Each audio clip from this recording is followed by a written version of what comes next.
Oi, hoje eu quero compartilhar um milagre que aconteceu na minha vida. Há alguns anos atrás, exatamente no dia 2 de janeiro de 2004, eu tinha 18 anos na época, eu estava na rua de noite, de madrugada, com amigos e amigas. Meus pais não sabiam que eu estava fora de casa. Eu já tinha um carro, eu já tinha carteira de motorista, enfim, eu saía escondido de madrugada.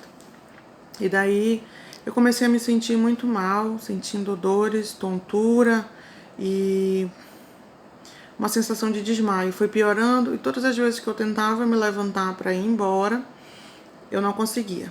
E aí eu chamei uma amiga que estava comigo na época, a Suzana, e somos muito amigas até hoje, há 20 anos. E daí eu falei, olha amiga, eu não tô conseguindo me levantar, não tô conseguindo entrar no carro para ir embora, eu preciso ir para casa, daqui a pouco amanhece e meus pais vão ver que eu não tô em casa e eu preciso ir para casa. E aí a gente teve uma ideia, ela arranjou alguém que conduzisse o meu carro e foi acompanhando para que no outro carro, para que essa pessoa trouxesse a pessoa que conduziu o meu carro de volta.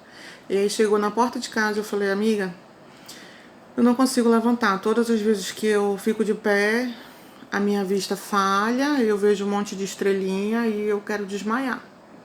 É horrível. Abre a porta de casa, abre a porta do quarto, deixa tudo aberto, que eu vou sair, vou travar o carro, vou entrando, só vou encostando as portas e preciso deitar. E aí eu cheguei em casa, creio que umas 3 horas, 4 horas da madrugada e senti muito mal. Aí eu pensei em descer até a cozinha e fazer um chá. Eu senti uma dor, um incômodo na barriga, na região do abdômen e não consegui descer porque eu tinha aquela sensação de desmaio, de desfalecimento mesmo. E aí eu liguei para minha mãe no outro quarto. Ela acordou assustada e perguntou onde é que eu tava e graças a Deus eu já tava em casa. Falei, mas eu não tô me sentindo bem, tô sentindo um negócio estranho. E eu acho que ela se levantou e fez o chá pra mim. E amanheceu o dia, eu dormia um pouquinho, sentia uma dor. Toda vez que ia me mexer, que ia me virar, eu sentia uma dor intensa. E o tempo foi passando. Aí, na hora do almoço, e a gente ligava pra minha avó, e a minha avó mandava receita, dizia o que tinha que fazer. A Leda Raquel, minha prima, foi lá pra casa. E aí ela ligou pra vovó e a vovó disse, olha, amassa uns alhos e mistura com azeite de oliva e passa na barriga dela e vai puxando, vai fazendo uma massagem no sentido de fora assim pro umbigo e vai, isso é gases, essa menina tá cheia de gases. Eu já sei e tal. Aí não passou. Aí a Leda já com bagunça, encheu meu umbigo de alho e aí foi passando. Quando deu mais ou menos umas 5 horas da tarde, eu olhei para minha mãe e disse, mãe, eu não vou querer passar mais essa noite assim. Isso não tá melhorando, isso não tá resolvendo. Aí ela ligou pro meu pai, e meu pai já furioso, disse que era verme, que eu tava cheia de verme, que aquilo era verme. E aí ele veio e nós fomos pra Unimed, na época, lá na Rua Belém. E chegando lá, o primeiro diagnóstico foi de gases excessivos, porque minha barriga estava um pouco inchada e naquele exame que os médicos fazem de percussão, acho, e perceberam que estava cheio de gases, estava fazendo o som de gases dentro da minha barriga. E aí eu fui para internação. Chegou na internação, eles mudaram, o médico foi me examinar e quando ele me colocou, eu tinha muita dificuldade para andar, para fazer qualquer coisa, levantar e andar, eu travava minha respiração e eu faltava morrer. E o médico disse, isso é cólica renal, só pode ser pedra nos rins. Aí apagaram lá do quadrinho, gases excessivos, escreveram cólica renal. E aí deu, né, aquele horário mais ou menos de 6 horas mesmo, isso tudo foi muito rápido. Deu 6 horas, ou 6h30, ou 7, mudou o plantão. E aí outro médico foi me atender. E ele disse, olha, tá muito inchada a sua barriga, tem alguma coisa estranha aqui. e vamos fazer um ultrassom para ver o que tem dentro da sua barriga. Aí marcaram o exame de ultrassom lá dentro, né? Esses exames são de sobreaviso, tem que ligar para o médico para ir fazer. Aí ele disse, mas enquanto isso, vamos fazer uma punção. Aí foi quando ele fez a punção, ele colocou uma agulha para ver se tinha líquido no meu abdômen, e aí saiu muito sangue, um sangue já escuro. E ele disse, cancela o ultrassom, essa moça tá com hemorragia interna. Direto para o centro cirúrgico. Deixa estar que ele disse para os meus pais que eu tive uma gravidez ectópica, aquela gravidez tubária, que o bebê não desce para implantar no útero e estoura as trompas. Ele falou isso para minha mãe, a minha mãe ficou louca, queria me bater, me matar lá no hospital mesmo, e não tinha muito tempo para nada. E meu pai disse, eu vou com ela na ambulância, para ir para o centro cirúrgico já na outra unidade hospitalar. E aí eu fui com muito medo. Eu tava com medo de apanhar da mamãe, porque eu não planejava uma gravidez. Eu tinha 18 anos e não planejava uma gravidez. Estava começando a graduação. E aí ela ficou muito chateada, muito nervosa, mas aí eu pedi pro meu pai ir comigo na ambulância e ele foi. E eu fiquei com medo do que ia acontecer depois, eu não sabia. Tecnicamente era um aborto ou coisa parecida. E aí eu entrei no centro cirúrgico, meu pai se despediu de mim, foi muito carinhoso, foi muito compreensivo, em nenhum momento demonstrou qualquer tipo de chateação. E me entregou no centro cirúrgico. E aí depois eu saí do centro cirúrgico e fui pro quarto. E aí aquele momento assim, muito sonolento ainda. 6 horas da manhã do dia seguinte, a enfermeira entrou no meu quarto, gritando, bom dia, já trouxeram o teu bebê pra te ver? Aí eu nem soube nem o que eu respondia. Fiquei só com cara de não sei nem o que. E aí eu disse, não. Aí o médico veio e disse, você já sabe o que você teve? Eu falei, não. A mamãe tinha dormido comigo, não tinha falado nada. Eu tava só esperando a hora dela me dar uma surra. Aí ele disse, olha, o que você teve foi um cisto hemorrágico. Você tinha cistos no ovário e eles romperam. E aí você teve uma hemorragia interna. A tua cirurgia tinha tudo para dar errado, tinha tudo para demorar 40 minutos, mas eu demorei 1h20, porque eu reconstruí as tuas trompas e você vai poder ter filhos um dia. Aí eu, então era isso. Um alívio, né? E aí tudo bem. E aí o tempo passou. Deu uma semana, a gente foi tirar os pontos.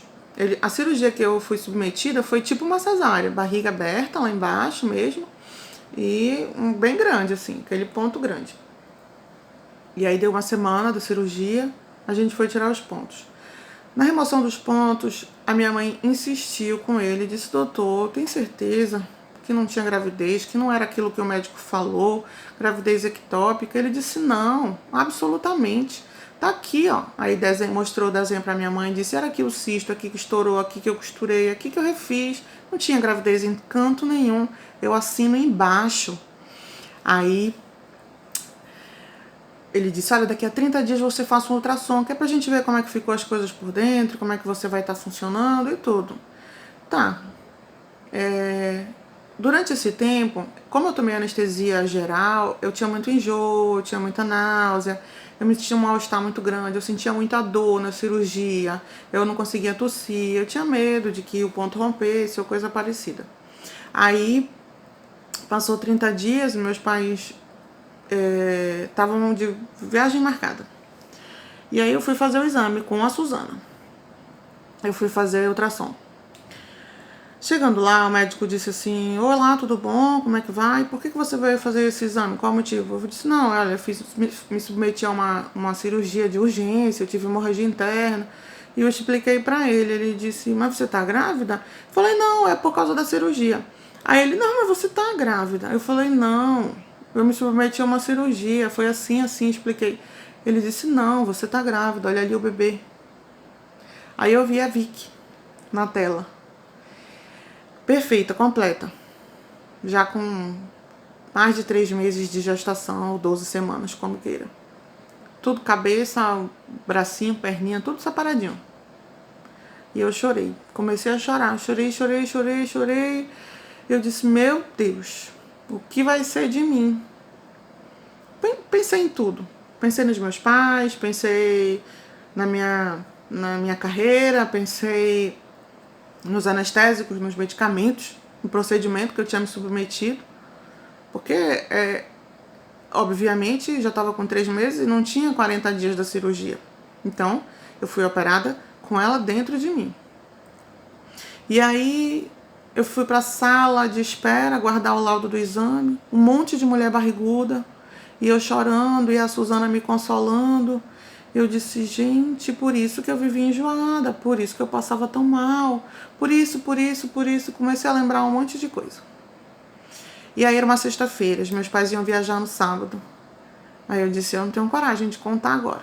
Eles foram, viajaram, e quando eles voltaram, eu contei. E foi aquele drama que não foi a primeira, nem a última vez que isso vai acontecer nas melhores famílias. Ou nas piores, como queira, tanto faz. Aconteceu, eu contei. Meu pai disse, ficou chateado, ele disse, olha, eu não consigo entender, uma menina instruída como você, não se preveniu, você estuda na área da saúde, como você não teve esse cuidado? Eu não sei não, ele ficava falando e ele disse, olha, eu estou muito decepcionado com você. É claro que eu quero um neto, mas não era agora, não dessa forma, estou muito decepcionado. Mas olha, tudo bem, eu vou te ajudar. Não vou te desamparar, não vou te expulsar, não vou fazer nada disso, eu vou te ajudar. Mas ano que vem, não apareça com outra criança assim, dessa forma aqui. Porque a gente sabe que muitos pais ajudam e a menina vai parindo todo ano um, né? E socando no rabo dos pais para criar. Então eu entendi o que ele quis dizer. Olha, eu vou te ajudar, não vou te desamparar. E aí foi assim. E aí eles me ajudaram, me ajudam até hoje, né? Isso é verdadeiramente uma bênção. E aí eu já estava com 3 meses, mais um pouquinho de 3, e aí eu tive que fazer o pré-natal correndo, mais do que depressa. E procurei o meu ginecologista, obstetra, e fiz todos os exames. A minha gravidez foi muito tranquila. Eu tinha muito enjoo, eu tive enjoo até 4 meses, então eu estava muito magra, perdendo muito peso. Então nesse período em que eu perdia peso e tinha enjoo, eu perdi peso, eu emagreci muito, né? E daí, depois, no final da gravidez, eu recuperei aquilo que eu tinha perdido. Então, no dia do parto, eu pesava 80 quilos. E hoje eu peso 95. Tô nem grávida e peso 95. E daí foi uma gravidez muito tranquila, assim. Foi uma grande vitória mesmo. Uma grande vitória. Porque tinha tudo para dar errado. Eu fui submetida a um procedimento cirúrgico com anestesia geral. Tomei muitos medicamentos para várias coisas. E a Vitória nasceu saudável, nasceu grande. Nunca amamentei até 2 anos, então muitas coisas poderiam ter acontecido, mas Deus guardou a Vitória, porque quando os médicos estavam restaurando as minhas trompas, ela já estava implantada no meu útero, por isso eles não viram. E aí vem de encontro aquilo que diz lá de encontro não, vem ao encontro, né? Daquilo que diz lá em Salmo 139, que antes de tudo, Deus já conhecia a Vitória. Antes ainda, quando ela estava sendo tecida no meu ventre, Deus já tinha escrito todos os dias dela, quando nenhum deles ainda existia. Então, foi um milagre, é uma bênção, tá aí a meninona enorme, maior do que a mãe dela, super saudável, não tem nenhuma sequela, não tem nada, não tem nenhum tipo de problema físico. Uma menina super saudável mesmo. E aí, os médicos depois comentaram que percebeu. Eu fui lá com ele, né? Depois eu falei, doutor, pelo amor de Deus, olha aqui, o senhor disse que assinava embaixo, eu tô grávida. Ele disse, por isso mesmo que eu observei que o teu útero estava com tamanho aumentado. Então todas as coisas, juntamente, não isoladamente, contribuem para o nosso bem, para o bem daqueles que amam a Deus. E essa é a minha vitória. Essa é um pouquinho da história da minha primeira gravidez. Da história da Vitória, de como ela foi concebida, gerada e guardada no meu ventre. E hoje, por que eu falo a minha primeira gravidez? Porque eu estou esperando pelo dia em que o Senhor vai abrir a minha madre novamente e me fazer mãe de filhos. Eu creio nisso veementemente, com todas as minhas forças. Eu oro por gêmeos, eu creio sim que eu posso ser mãe de gêmeos se Deus quiser. E eu já tenho 35 anos, daqui a pouquinho eu faço 36, e eu sei que todas as coisas cooperam e que não existe velha demais para ser mãe. Eu acredito que eu posso ser mãe com 38, com 40 anos, porque se Deus disser que vai ser, vai ser. Eu espero por esse dia. Deixa eu ver se eu me lembro de mais alguma coisa que eu gostaria de falar sobre a Vicky. Então quando ela nasceu, no dia 10 de setembro de 2014, tudo isso aconteceu em 2014, né? Eu tava sozinha praticamente, né? Meu pai tava aqui, mas a gente sabe que a gente quer a mãe da gente perto. Minha mãe não tava, ela tava lá no interior trabalhando. Ela só conheceu a Vicky com 20 dias. O meu pós-parto foi muito difícil mesmo. Eu me sentia só. Hoje eu olho para trás, não sei se eu tive, eu creio que não, depressão pós-parto, mas foi muito difícil. Eu amamentei 2 anos, então logo no começo os meus mamilos feriram, rasgaram, dilaceraram, ficou pendurado, e eu só ouvia dizer assim, tem que ter paciência, é assim mesmo, é assim mesmo. E graças a Deus por isso, de repente eu não tinha ninguém, porque eu consegui vencer, né? Eu consegui amamentar minha filha por 2 anos. Ela só parou mesmo porque ela é uma criança muito grande, já estava ficando esquisito, e eu muito magra. Até os 2 anos dela eu era muito magra, ela estava sugando as minhas forças. Brincando. E aí ela deixou, eu forcei um pouquinho para ela deixar, porque já ia fazer, né, mais de 2 anos, então eu já estava achando que não era tão conveniente assim. Mas hoje eu olho para a maternidade que eu vivi e foi bom. Foi bom porque eu aprendi muitas coisas, o sofrimento ele traz lições, então eu quero que a minha próxima gravidez, eu desejo, eu oro, eu semeio, eu espero que eu possa viver tudo aquilo que eu não vivi, que eu possa curtir tudo aquilo que eu não curti. Eu estava num relacionamento infeliz, tenho muito respeito pelo pai dela e não quero me estender para falar dele, não. Só que ele não era a minha pessoa, eu não era a pessoa dele. Foi um casamento que não, humanamente não deveria ter acontecido, entendeu? Muita imaturidade, muito sofrimento que poderia ter sido poupado. Mas ficou experiência, ficou lições de como eu não quero mais viver, como eu não quero mais ser, o que eu não quero mais fazer. E agora eu oro, creio que eu vou viver a plenitude de uma maternidade, com tudo que eu tenho direito. Eu quero fazer chá revelação, que não tinha naquela época. Eu quero fazer baby chá, eu quero fazer fotos mês a mês, eu quero fazer book. Eu não fiz foto, não tenho nenhuma foto grávida. Eu quero viver intensamente esse momento e todas as coisas, né, têm um propósito na nossa vida.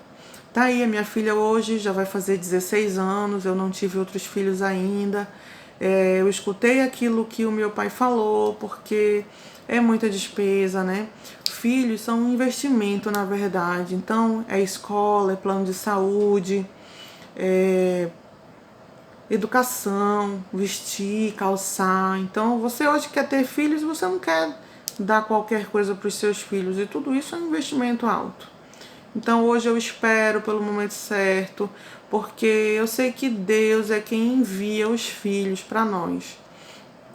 Eu vivo me relaciono intimamente com o meu esposo, vai fazer 5 anos. Então, uma gravidez não depende só de uma relação entre um homem e uma mulher. Eu creio que Deus tem esse controle e Ele sabe a hora certa. Ele sabe se eu vou aguentar ou não ter gêmeos, Ele sabe tudo e eu espero pacientemente por isso. E aí, deixa eu ver se eu me lembro de mais alguma coisa.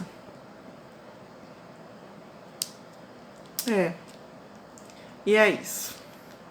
Que eu queria contar um pouquinho sobre a história da minha primeira gravidez e da Vitória, do milagre, que a Vitória, minha filha, venceu dentro do meu ventre e ficou guardadinha ali no meu útero, porque Deus já tinha escrito todos os dias dela quando nenhum deles ainda havia. É assim que eu creio.